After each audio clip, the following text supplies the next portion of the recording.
Welcome. I'm Brad Miller, and I'm here with Jason Medford. And today we're going to talk about surrender. Now, I don't mean the French Revolution or World War II type of surrender here, Pull but out the white flag and start going, hey.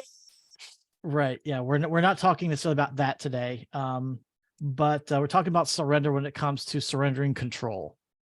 I know as lawyers in particular, and I'm assuming it's other professionals as well, probably um, numbers professionals and things like that are very similar. Doctors, engineers, things like that. We like the feeling of being in control. We like the idea, the concept, this the sense that we get that we are one making the decisions and what we say is directing things. And besides the fact that that's actually not true, that that's all an illusion, um, holding on to that control actually can bring you a lot of pain, a lot of suffering, and that I want to talk about today, and how we can help alleviate some of that through surrendering to the universe and the way things happen. Yeah, well, it's interesting, you talk about because lawyers obviously are that way too, but I'm CPA as well. And so a lot of people in the audit, finance, risk management space, there's this whole concept about internal controls that you would put in place in an organization and having controls. So you stay in control and you manage things the way you want to, right? So there's this whole concept in that profession as well. And like you said, I think so much of the time we think we're in control, or we try to delude ourselves that we're in control, but we're never really in control. Now we do get to choose, right? So Sure. there is a difference between controlling and choosing how you respond to any different thing, and we might kind of get into that a little bit too. But I'm curious because when we're like, hey, what are we going to talk about today, Brad's like, let's talk about surrender. Okay, so Brad, why do you want to talk about surrender today? What is it that's um, top of mind for you? Yeah, no, this is something that I particularly am working on a lot, and it's been difficult for me because, as a lawyer, as we tend to have kind of this type A personality that we like success. We're driven by success, achievement, and we like to feel like that we again are kind of I hate to use the word in the as we talk about, but are in control of our lives and what happens. And I have kind of been that way for a long time. As long as I can remember, that's been a thing for me. There's certain ways that I like things to be done. I have a spot on the couch. That's my spot. And, if somebody else takes my spot, it throws me off. I don't like that. I'm very particular about the way things look. I have, very strong opinions on things when it comes to aesthetics and stuff like that. And that's all great and good, but it can lead to a lot of stress. It can lead to a lot of me just getting, you know, I don't know. I don't know. It's not really frustrated, but it's a lot of undue burden on myself as I try to make everything fit the way that I want it. And the funny part about control is that, like we kind of alluded to, you're not really in control of anything. You don't control what other people think, what the other people do. You can't control that. You may have some influence in that. You may do something and they may respond a certain way based on that, but you don't control that. Like I said, they have to have control of what they do, how they respond. Um, and same thing with things out in the world. You can't control the economy or what someone else does or anything else like that. You may have slight influences, but at the end of the day, you can't make something happen. And this is something, again, that I've been working on, that has come across for me in my personal life. Um, a prime example here is actually this podcast. When we were working on getting the podcast and figuring out, okay, so what do we want the title to be, and what do we want the logo to look like, and stuff like that. Jason, you've sent me over a couple different of logos, and I remember looking at them, and I'm like, I would never choose any of these. Like, if it was me, like, I would not actually go with anything that you sent over, because in my head, I've got this particular aesthetic that I think of, and like, and I'm thinking like, okay, so if I could do this way, and I can make it this changes this way, and like, was just kind of going crazy looking at all the different things that I might do. And at the end of the day, I'm like, no, like, I'm going to drive myself crazy trying to worry about all this stuff. It's not worth it. It can be changed if we need to. Like, it doesn't matter, not a big deal. And so if you remember, I just said, you know what, Jason, you had to choose. You do what you want with it. I'm giving up my control. I'm surrendering my control over this, because I was going to drive myself crazy if I didn't. Yeah, well, which is funny because, let's talk about that example, right? Because again, I mean, as we're sharing stories, as we're sharing some of our experiences, it's going to help people kind of understand, right? And so like with that, I mean, we knew we kind of came up with the title "Walking a Spiritual Path," and I just had this kind of image flash in my head of this path leading to the stars. Mm-hmm. Right, kind of a thing. And I didn't quite know exactly what it would look like, but I had kind of this idea, and I wanted some subconscious things kind of put in it too. And so I like I said, I just kind of had this quick flash. It wasn't like a detailed in color kind of thing. I just kind of felt like that was the way that we should kind of go. So Mm-hmm. I told, one of the guys on my team, I'm like, okay, this is kind of what I'm thinking about. Do a mock-up, right? And so the first iteration, I think that I sent to you, it was kind of cartoonish looking, and it was Mm-hmm. very, because we were trying to use kind of clip arty kind of stuff, because Mm-hmm. we didn't want it to be too realistic, but yet convey a certain meaning to it.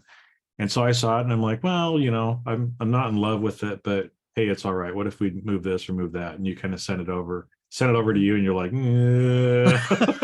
I'm like, all right, I'm not attached to it, right? And Right. so we came back, and I talked to the guy on my team again. I'm like, this is really kind of what I was thinking. I'm like, I pulled up a couple of photos of a path in Mhm. mountains, and I'm like, which one of these two do you like better? And he's like, well, I like that one better.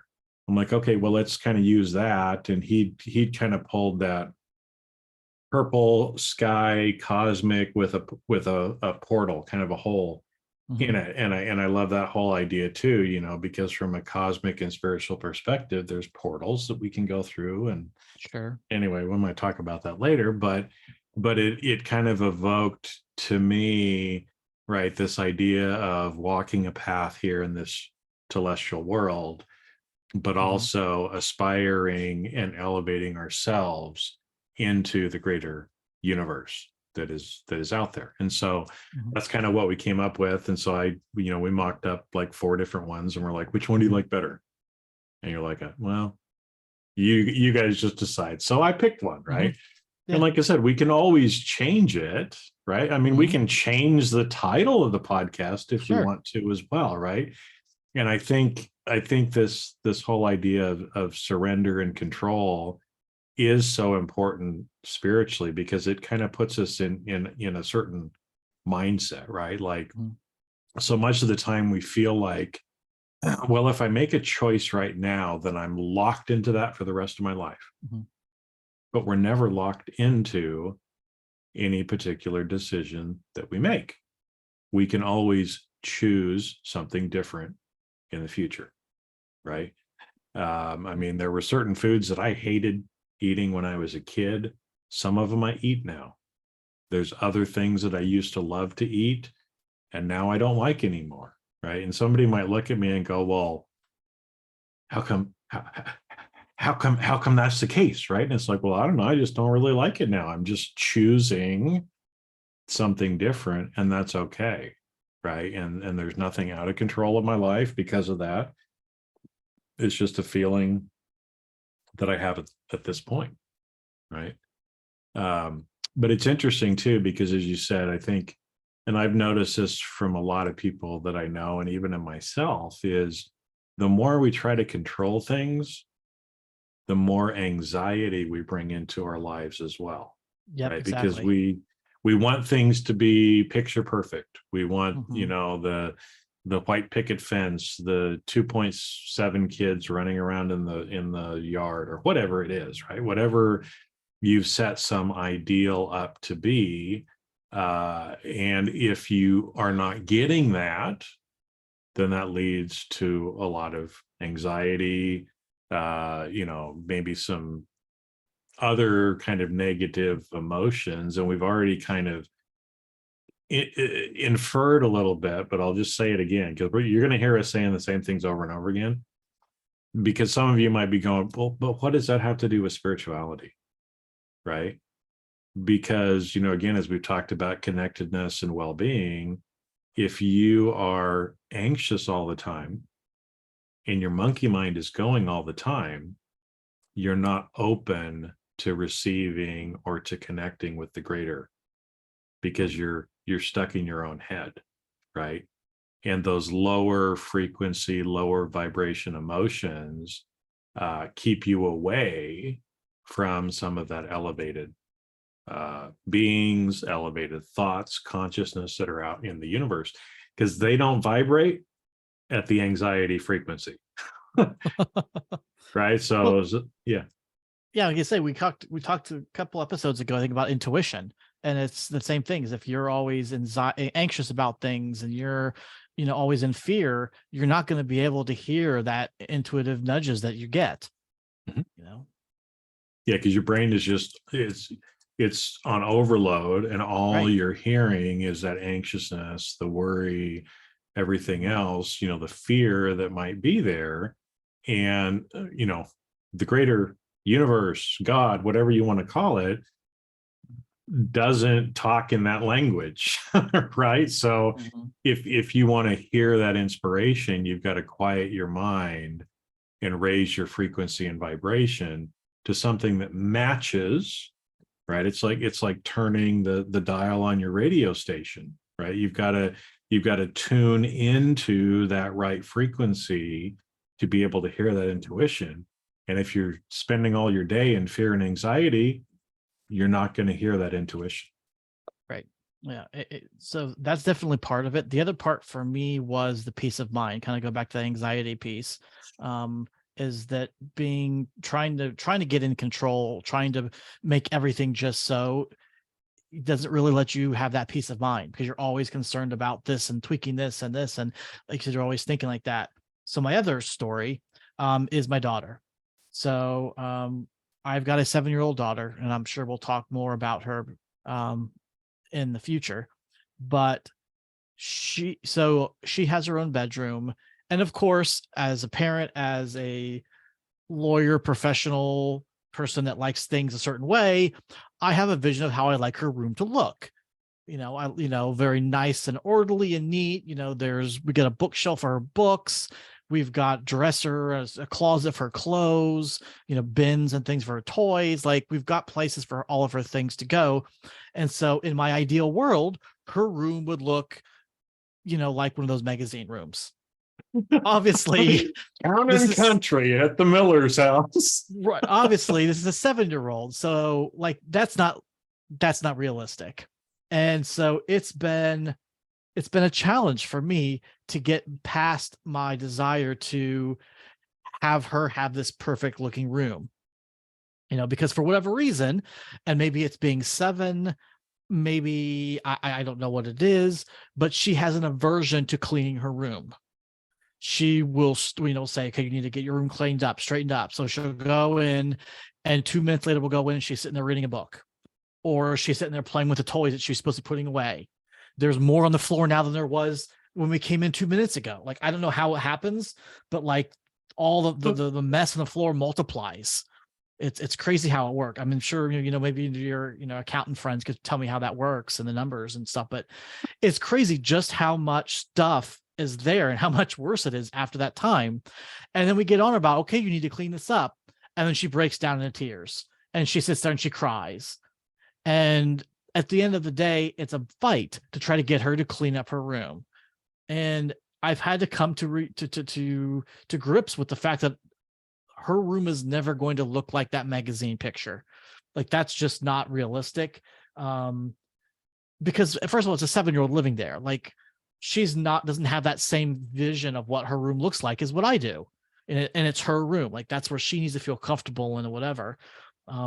But it's not worth my peace of mind to have to fight her all the time to try to get her to clean up and make the room look spotless and tidy. And so I've had to surrender that piece of control over that's not going to happen. The best I can hope for is like, the stuff off of her bed and maybe like a path on the floor over to the nightstand. I don't want her to lose things. I don't want her to like have stuff all the floor. She get it broken. But beyond that, I got to give it up. And so this has been something that I've been dealing with for the last year or two, and finally kind of am tired and done with it. Like I'm giving that up. And that's the other thing that kind of brought to this topic to mind is just that peace of mind that I'm finally getting a little bit of now, that I'm no longer trying to kind of force this view what her room should look like on her. I'm fine with the fact that there's going to be stuff on the floor. There's going to be toys around. It's not going to be organized. The books aren't going to be alphabetized, like what, or color coded, whatever. Like, there's going to be shoes on the floor and clothes randomly skewed about. It's going to happen. And it's something that I just have to surrender it, and I'm just going to have to live with and deal with. And I'm a lot happier because of it.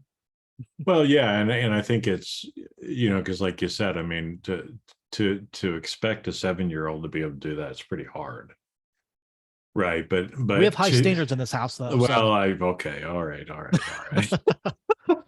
But the other thing, if you step back and again, take a higher level view, right? I mean, part of spirituality is trying to put things into context as well, right? And so as you were sitting there, talking about your daughter, and she's a beautiful soul. I mean, there's something about that girl, right? I told you just from some of the pictures that I've seen of her and things like that, she's a very special child. And as you were talking about, going in and kind of trying to discipline her, as a father, I mean, that's what we're supposed to do. We're supposed to be teaching our kids, right? But to go in and there she is reading a book, doing something that she loves, and then to kind of get on her case about it, to where you kind of said where she starts crying or doing other stuff. It's like, well, by doing that, not only is it causing you more anxiety, right, but also you're moving her from a space where she was content and well-being reading a book to all of a sudden kind of crying, right? And so again, when you step back and try to think about the bigger picture, does it really matter, right? And in the bigger scheme of things, isn't it probably better for her to stay in that state of well-being, you to stay in that state of well-being, than to have an immaculate room for your kid, right? And again, I get it. I mean, I've had 6 kids, over time. I know what it's like to have a bunch of little kids in the house, and you're stepping on Legos and cursing and everything else as that happens. But what really truly is the bigger picture if you stop and put things into perspective a little bit. Yep. Yeah, exactly. Yeah. Looking at perspective, taking a step back. And that's actually something I'm working with her right now, is to, because she tends to get very emotional about little things. Mm-hmm. And so one of the things that we're working on with her is to take a step back, take some breaths, and just think about the bigger picture, and not get so worked up just about the little stuff, not a big deal. Well, and another thing kind of on this topic of surrender that I thought is probably important that we talk a little bit about too is, like you said, especially those of us that were trained in certain professional disciplines, right? We're taught to be planners, to have the plan kind of worked out, and then to try to kind of control the plan to make sure that we get to the end where we're supposed to, right? Goal setting 101, strategic planning, all that kind of stuff, right? That we learn, especially in the business world. But what's interesting is that that's not typically the way the universe actually works, right? And so, as an example, like from my life, I'm going through some different things right now. There's some things where I'm feeling a nudge or feeling an intuition to go certain ways or do certain things, but I don't have the whole plan unfolded to me, right? And so again, from my vocation, I could sit here and kind of freak out about it, like, well, what do you mean I only have one or two steps figured out? I want 9, 10, 11, 12 steps figured out, right? So I know where I'm going.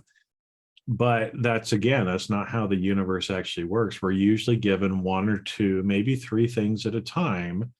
We do those things, we work through that, and then more is given to us, right? And so I love the idea, or an analogy that I heard one time is, imagine that we're in a really dark room, and with no light at all, we would just be running into things all the time, right? And especially if it's a messy kid's room, who knows what you're going to be stepping on, stumbling over, falling on, right?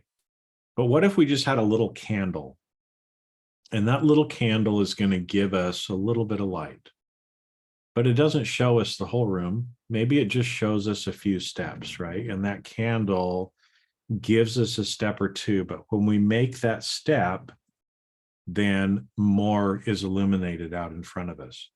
And so as we're making those little steps and we're surrendering into allowing what needs to be, we will learn what we are supposed to do, what the next steps are.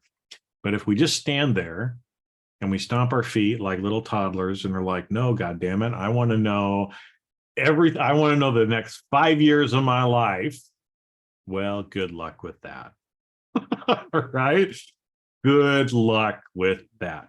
You might think you have a 5-year plan, but you have no idea where it's going to go. Now, one of the things, again, with surrender and control is when we try to control things, when we try to plan things out, there's one option. But what I will tell you is if you start asking yourself, what are other possibilities? Because we only know what we know, right? And what if the universe has lots of different ways that you can go that you have no clue of what might be possible for you? So the more you try to control and the more you try to make things be the way you see it in your little 3D human brain, you're limiting the possibilities that you have that are out there, right? Whereas if we surrender and trust, it's amazing some of the things that can come about, right? So again, just this last week or two, right? Again, I'm only getting a few steps ahead of me, but it kind of felt like, okay, well, I guess this is the decision and this is a path that I've got to go down. But I remember saying to myself, and, kind of offering a little prayer or however you want to talk about it, and we'll talk about more of this stuff later, but just said, show me other possibilities. So I thought about that for a minute. I said, show me other possibilities, right? And literally within an hour or two, it didn't happen right away, but I said, show me other possibilities. And within a couple of hours, there was a new possibility that presented itself that was better than the decision that I thought I was going to go down before, right? because I didn't even know that this other way was possible. But when you surrender and open yourself up to some of these other possibilities, you're going to be surprised at what can happen. Yeah. No, I love that candle analogy. Like that's, walking through my daughter's bedroom, I could just picture myself stepping on all those toys and things like that on the floor with it. But no, and it's totally true. When you're trying to be in control, you are limiting yourself to things that you can immediately think of. You're not allowing the universe, let's say, whatever you want to call it, from being able to step in and help. Basically you're saying, I'm going to do this myself and the way that I want to do it. And by doing that, you're precluding the universe saying, well, how about we do this way? And maybe you get a better, we get a better outcome for you, or make it easier for you, or, and some of that is getting over that stubbornness that, again, I know, again, especially lawyers, we're notorious for being stubborn and kind of wanting to do things our way. But, I think you're right. We're blocking off a lot out there by trying to stick to this. I have to do it, and Yeah, and I won't lie to anybody. Surrendering is one of the hardest things that you can do, oh yeah, right? Because mhm. again, I mean, we're all smart people, right? But a lot of times we believe we're smarter than we actually are. And again, it's like when you think about, um, I don't have all the answers, and it would be really silly for me to honestly believe that I knew better and I had all of the right answers. And even if we just analogize it to the people on this earth, right? There's 7-8 billion people that are out there. I'm a pretty smart guy, right? I mean, I do pretty well for myself, but it would be pretty crazy for me to believe that I'm smarter and I know better how to do everything related to my life than anyone else in this world. Don't you think I could probably get a better answer, more information from other people, even if I just reach out to people, here on the planet, that some of those other people might know better than me, right? And it's that way, from a spiritual and universe type of perspective as well, right?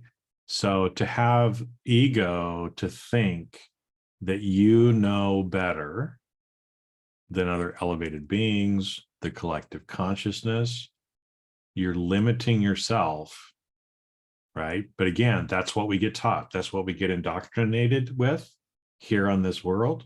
That's what we get taught in our vocation and our profession as well. And so it is a challenge often to just surrender.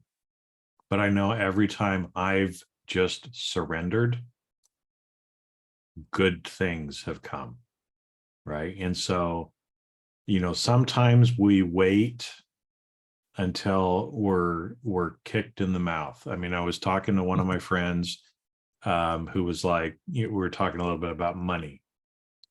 And this person was saying, I've gotten down to where there's only been $20 in my account. And finally, at that point, I had to just surrender and say, I don't know how to do it anymore. Right? $20, I don't know how I'm going to eat for the rest of the month. Right? But every time the person surrendered, something would change. And so I was like, what if we could start surrendering when there was $2,000 in our account or $20,000 in our account, instead of being stubborn and waiting until we felt like we just couldn't go on before we finally surrender, right? So that's part of the spiritual evolvement too, is being able to surrender sooner, quicker, faster, all the time. If we can get to that point to where we're actually just surrendering all the time, how much better our life can actually be, right? And again, that doesn't, I'm not saying that to abdicate, your free will, your choice, or anything like that. But it's a beautiful thing too, that we live on a planet where free will and choice is our right. And so what a beautiful thing it is when you actually give that, some of that up, right, for your evolvement, because that's one of the greatest things that we have, right? It's one of the greatest things that we can offer back to the universe as a gift, is surrendering and going along with the plan instead of us being stubborn. Yeah, I got nothing out of that. That's I got very nothing. well I got said. nothing. You got something. You got, Pen but drop, mic drop. I don't know.